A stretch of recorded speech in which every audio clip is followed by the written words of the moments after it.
Residence degli Ulivi, l'incanto della natura per chi vive in città. Telefono 0962 96 4192 348 01 17 609.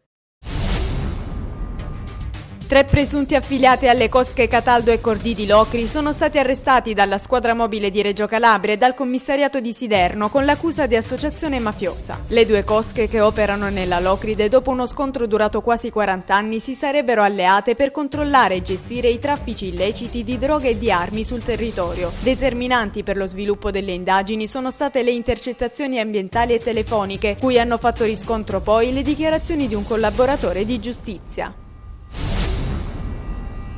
Sarebbe stata contestata l'accusa di omicidio volontario a Nicola Sorgato, 50 anni, di Bologna, che avrebbe ucciso la sua convivente Tiziana Falbo, 37 anni, trovata ieri a Montalto Uffugo. L'uomo è stato fermato a Bologna in seguito a un'infrazione stradale e ha poi raccontato l'accaduto. Oggi potrebbe essere effettuata l'autopsia sul corpo, visto che non sono ancora chiare le cause della morte. L'uomo ha infatti detto di aver usato un cacciavite per colpirla, ma la donna sembra sia stata strangolata. Tra i 2, che convivevano da 3 anni, vi erano alcuni dissapori. Il Consiglio regionale ha approvato all'unanimità una mozione contro la realizzazione di centrali a carbone sul territorio calabrese. L'iniziativa ha fatto seguito alla discussione in atto in relazione alla realizzazione della centrale a carbone di Saline Ioniche e alla riconversione dell'impianto termoelettrico di Rossano. Il documento impegna il presidente Scopelliti e la Giunta affinché si attivino presso il Ministero dello Sviluppo Economico per impedire la ricostruzione di impianti termoelettrici a carbone in tutta la Calabria.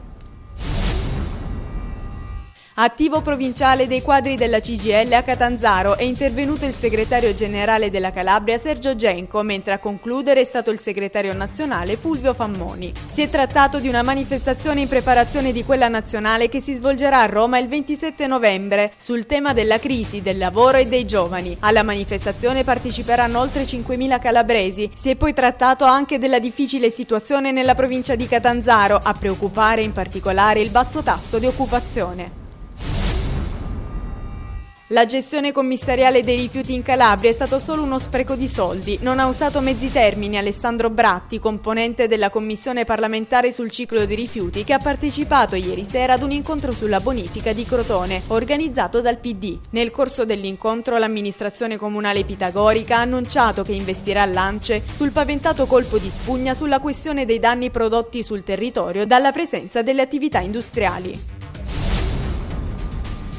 Il diritto penale dalla parte della vittima, stalking, violenza sessuale e maltrattamenti in famiglia è questo il titolo del convegno tenutosi ieri pomeriggio presso la sala conferenze dell'ITS Scalfaro di Catanzaro. Il convegno è stato promosso dall'Ordine degli Avvocati di Catanzaro. L'introduzione è stata di Giuseppe Iannello, presidente consiglio dell'Ordine distrettuale. Dello stalking ha parlato Luigi Levita, dei reati sessuali Serafino Ruscica, dei maltrattamenti in famiglia Paolo Carnuccio.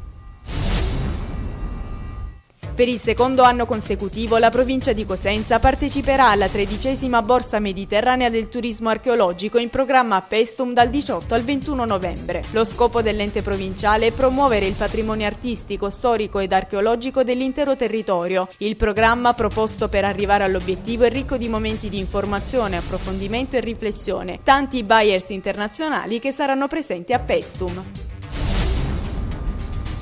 Ieri pomeriggio nella sala convegni del seminario regionale San Pio X di Catanzaro, Rocco Buttiglione, vicepresidente della Camera dei Deputati, ha presentato il libro di Don Pietro Emidio Commodaro, Don Francesco Caporale, pioniere del cattolicesimo sociale in Calabria. Si tratta di un'opera dedicata a un presbitero della Chiesa di Calabria e fondatore del Partito Popolare Italiano. Buttiglione ha poi partecipato nel pomeriggio ad un dibattito su famiglia e Chiesa nel nuovo millennio.